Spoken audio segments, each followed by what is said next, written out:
இந்த நாள்ல நாங்க கழக தொண்டர்களோட வந்து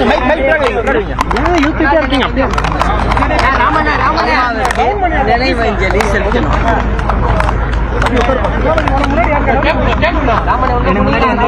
புரட்சி தலைவரும் சரி, அம்மாவும் சரி, ஏழை எளிய மக்களுக்காகவே வாழ்ந்துவிட்டு சென்றவர்கள்.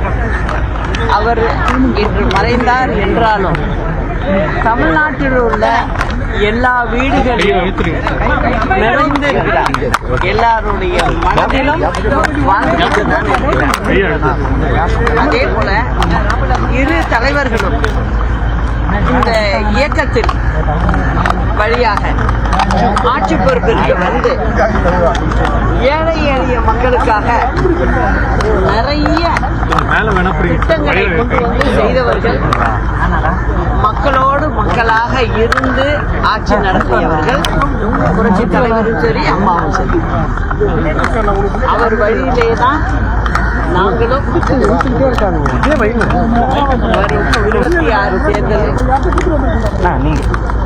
அம்மாவுடைய ஆட்சியை கொண்டு வந்து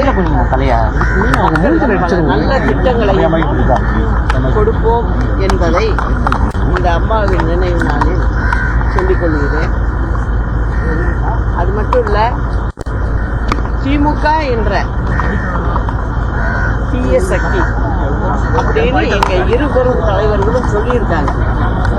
அதுக்கு காரணம் வேற எதுவும் இல்லை, மக்களுக்கு சொல்றதை எதையுமே செய்யறதில்லை. அந்த ஒரு காரணத்தினாலதான் அந்த இயக்கத்தை நாங்க அப்படி சொல்லிட்டோம், இப்பயும் சொல்லிட்டு இருக்கோம். இப்ப பாத்தீங்கன்னா ஒரு 2-3 நாள் நான் வந்து விழுப்புரம் மாவட்டம் இங்கெல்லாம் போயிட்டு வந்தேன். மக்களுக்காக எதுவுமே இந்த அரசாங்கம் செய்யவில்லை. வாயால் பேசுகிறார்களே தவிர எந்தவித வேலையும் நடக்கவில்லை. இதுக்கு முக்கிய காரணம் என்னன்னாக்க, நீர்நிலைகள் எல்லாம் சரி செய்யவே இல்லை. சரி செய்யறதா சொல்லி டெண்டர்கள்லாம் விடப்படுது. அதுல வந்து பாதி பேர் செஞ்சதா சொல்லி கணக்கை கொடுத்துட்டு போயிடுறாங்க. பாதி பேர் வந்து டெண்டரை விடாம தடுத்தும் நிறுத்திடுறாங்க. போட்டியில் யாருக்கு போட்டி அப்படின்னு பாத்தீங்கன்னா, திமுக காரர்களுக்கு இடையே உள்ள போட்டியில அதையும் நிறுத்திடுறாங்க. இதனால இன்னைக்கு யாரு பாதிக்கப்படுறாங்க? பொதுமக்கள், குறிப்பாக எளிய மக்கள் பாதிக்கப்படுறாங்க. இதை நான் நேரடியா போய் பார்த்துட்டு வந்ததுனால தான் நான் இதை சொல்றேன். முழங்கால் தண்ணியில இருக்கிறாங்க.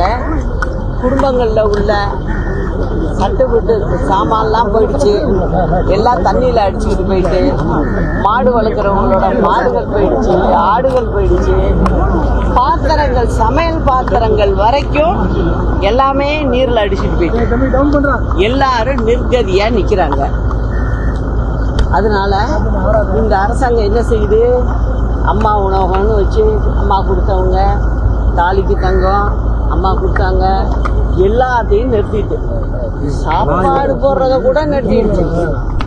அதே போல அந்த மாவட்டங்கள்ல எல்லாம் சொல்றாங்க, யாருமே இந்த பக்கம் வந்து பார்க்கல, சென்னையிலேருந்து நீங்க ஒரு ஆள் தான் வந்திருக்கீங்க அப்படின்னு சொல்றாங்க. இதெல்லாம் போகணும்னா அம்மாவுடைய ஆட்சி வந்தால்தான் மக்கள் நல்லபடியாக வாழ முடியும். அப்படிங்கிற நிலைமை இந்த 4 ஆண்டு காலத்தில் எல்லா மக்களும் புரிஞ்சுக்கிட்டாங்க. அதனால ஒரு 26ல் நிச்சயமாக ஆட்சி மாற்றம் ஏற்படும். தமிழக மக்கள் எங்களோட இருக்காங்க. நிச்சயமாக அவர்களுடைய ஆட்சியாகவே தான் இங்கே நடத்துவோமே ஒழிய தனிப்பட்ட ஒருத்தருக்காகலாம் நடத்த மாட்டோம் ஆட்சி. அந்த முறையே எங்களுக்கு தெரியாது. இதுதான் ஒன்று. இப்போ நான் கிளம்பி வரும்போது தகவல் கிடச்சிது, பல்லாவரத்தில் கழிவு நீர் குடி தண்ணியில் கலந்து எல்லாரும் சாப்பிட்டுருக்காங்க. தண்ணி தாகத்துக்கு பருகிருக்காங்க. அதில் வந்து திருவேதி, வரலட்சுமி, மோகனரங்கம் அப்படிங்கிறவங்க இறந்து போயிருக்காங்க மருத்துவமனையில். இன்னும் 30 பேருக்கு மேல அங்க அட்மிட் ஆகியிருக்காங்க. அதுல 4-5 பேரு உயிரோட போராடிட்டு இருக்காங்கிற தகவலும் வந்துச்சு. இந்த ஆட்சி பாத்தீங்கன்னா சென்னையில மெட்ரோ வாட்டர், மாநகரத்துக்கு குடிநீர் வழங்கல், இதுன்னு ஒரு துறையே இருக்கு, ஒரு அலுவலகம் இருக்கு. ஏன் உங்களுக்கு தெரியுதில்ல? தண்ணி வந்து கலந்து கழிவுநீரோட வருதுன்னு தெரியுதில்ல? உடனடியாக நீங்கள் என்ன செஞ்சுருக்கணும்? இந்த ஏரியா பல்லாவரம் இந்த மாதிரி பாதிக்கப்பட்ட இடங்கள்ல மெட்ரோ வாட்டர்லேருந்தே, சென்னை குடிநீர் வாரியத்திலேருந்தே லாரிகளில் போர்வெல் தண்ணியை எடுத்து கொண்டு வந்து ஒவ்வொரு லாரியை அந்த இடத்துல நிறுத்தி இருந்தா அவங்க அதுல தண்ணி குடிக்கிறதுக்கு உபயோகப்படுத்திருப்பாங்க. இன்னைக்கு இத்தனை உயிர் பலி ஏற்பட்டிருக்காது. ஆனா நீங்க பாத்தீங்கன்னா இந்த திமுக அரசாங்கத்தினால மக்கள் அவதிப்படுறது ஒண்ணு, உயிர் பலி, உயிர் சேதாரம் வேற வருது. இதுக்கெல்லாம் என்ன காரணம் அப்படின்னு பாத்தீங்கன்னா இவங்களுக்கு ஆட்சி நடத்த தெரியல. அதிகாரத்தை எந்த அளவுக்கு துஷ்பிரயோகம் பண்ணணும்னு திமுக காரவங்க இருக்காங்களே ஒழிய ஆட்சி அதிகாரத்தை ஒழுங்கா செய்யாம இருக்கிறதுனாலதான் இப்ப வர்றப்ப கூட இந்த 3 சாவு ஏற்பட்டுருக்கு அப்படிங்கிறத சொல்லிக்கிறேன்.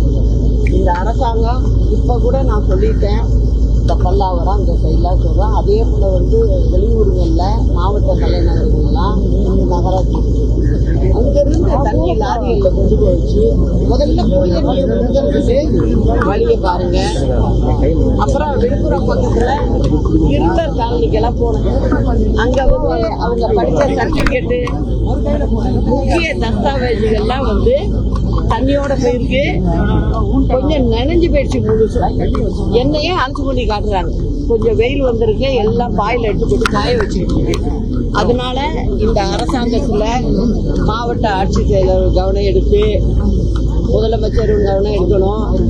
அந்த மாதிரி அவங்களுடைய தஸ்தாவேஜுகள் எதுவாக இருந்தாலும் போயிருக்குன்னா அதுக்கு ஒரு ஸ்பெஷல் ஆஃபீஸரை போட்டு அவங்களுக்கு திரும்ப அதை புதுப்பிச்சு கொடுக்கணுங்கிறதையும் நான் சொல்லிக்கிறோம்.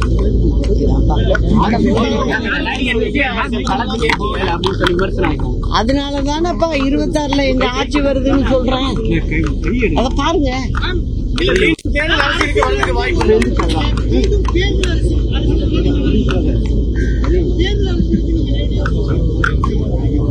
நீங்க ஏன் கவலைப்படுறீங்க?